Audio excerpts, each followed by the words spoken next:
అనుకోనేలేదు రాముని సతి కాగలనని ఏనాడు.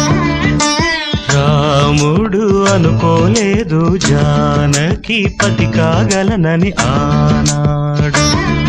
ఆనాడు ఎవరు అనుకోనిది ఈనాడు మనకు నిజమైనది. ఆ రామాయణం మన జీవన పారాయణం. రాముడు అనుకోలేదు జానకి పతి కాగలనని ఆనాడు.